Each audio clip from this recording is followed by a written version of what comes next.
കുപ്രചാരണങ്ങൾ തള്ളി സഹകരണ മേഖല കരുത്താർജിച്ചുവെന്ന് സ്പീക്കർ എൻ ഷംസീർ. ചെട്ടിക്കാട് സഹകരണ ബാങ്കിന്റെ ശതാബ്ദി ആഘോഷങ്ങൾ ഉദ്ഘാടനം ചെയ്ത് സംസാരിക്കുകയായിരുന്നു അദ്ദേഹം. ബാങ്ക് പ്രസിഡന്റ് NS ഹരിദാസ് അധ്യക്ഷത വഹിച്ച ചടങ്ങിൽ ചെട്ടിക്കാട് സഹകരണ ബാങ്കിന്റെ ശതാബ്ദി ആഘോഷങ്ങളുടെ ഉദ്ഘാടനം സ്പീക്കർ എൻ ഷംസീർ നിർവഹിച്ചു. കേവലം വടക്കേക്കര പഞ്ചായത്തിലെ 8 വാർഡിൽ നിൽക്കുന്ന ഒരു സ്ഥാപനമാണിത്. ഈ 8 വാർഡിൽ പ്രവർത്തിക്കുന്ന ഒരു സ്ഥാപനം, ഇത് ജനങ്ങളുടെ സ്ഥാപനമാണ്. അല്ലെങ്കിൽ നിങ്ങൾ പണ്ട് എന്നെ ചീത്തയും പറഞ്ഞു പോയിട്ടുണ്ടോ? നിങ്ങളെല്ലാം നിൽക്കുന്നതുകൊണ്ടാണ്. ഇത് നിങ്ങളുടെ ബാങ്കാണ്. സഹകരണ പ്രസ്ഥാനങ്ങൾ ജനങ്ങളുടേതാണ്. അതുകൊണ്ടാണ് സഹകരണ മേഖല, നിങ്ങൾ അറിയണം, എന്തൊക്കെയായിരുന്നു പ്രചരണം ഓർമ്മയുണ്ട? ഏതോ ഒരു ബാങ്കിനകത്ത് ആരോ തട്ടിപ്പ് നടത്തി. അതിൻ്റെ മുകളിൽ കേരളത്തിലെ സഹകരണ പ്രസ്ഥാനങ്ങൾ ആകെ മോശമാണ് എന്ന് പ്രചരിപ്പിച്ചിട്ടും ഏതാണ്ട് 24,000 കോടി രൂപ ഇത്തവണ കേരളത്തിലെ സഹകരണ പ്രസ്ഥാനത്തിനകത്ത് ലാഭം ഉണ്ടാക്കാൻ കഴിഞ്ഞു.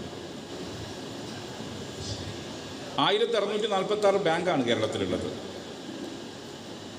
ഇത്രയും ലാഭം ഉണ്ടാക്കാൻ കഴിഞ്ഞത് ജനങ്ങൾ വിശ്വസിക്കുന്നു. നിങ്ങൾ എന്തെല്ലാം പറഞ്ഞാലും ശരി, ഞങ്ങൾക്ക് ഈ സ്ഥാപനം മാത്രമേ ഉള്ളൂ.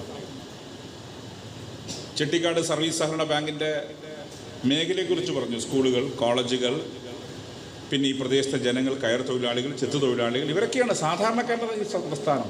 സഹകരണ മേഖലയെ തകർക്കാനുള്ള ആസൂത്രിതമായ കുപ്രചാരണങ്ങൾ തള്ളിക്കളഞ്ഞ സഹകരണ പ്രസ്ഥാനം വർദ്ധിത ശക്തിയോടെ മുന്നേറുകയാണെന്നും സ്പീക്കർ വ്യക്തമാക്കി. യോഗത്തിൽ Paravur block panchayat president Kamala Sadanandan, Vadakkekara panchayat president Reshmi Anilkumar, ജില്ലാ പഞ്ചായത്ത് അംഗം AS Anilkumar, block panchayat vice president KS Sanish, CPIM area secretary TV Nithin, Babu Thampuratti, bank secretary KS Jini എന്നിവർ സംസാരിച്ചു. കൊച്ചിൻ ധ്വനി ഫോക്ക് ബാൻഡിന്റെ നാടൻ പാട്ടും ചടങ്ങിൽ അരങ്ങേറി.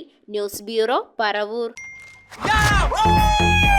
ദീപാവലി ബോണസ് വല്ലതും കിട്ടിയോ? എന്റെ മോള് എന്റെ നാട്ടിലെ ആദ്യത്തെ പൈലറ്റായി. അവളുടെ അഡ്മിഷന്റെ നേരത്ത് എനിക്ക് കൈത്താങ്ങായത് മണപ്പുറം ഗോൾഡ് ലോണാണ്. മണപ്പുറം ഗോൾഡ് ലോൺ പണയം വെക്കുന്ന ദിവസങ്ങൾക്ക് മാത്രം പലിശ ഈടാക്കുന്നു.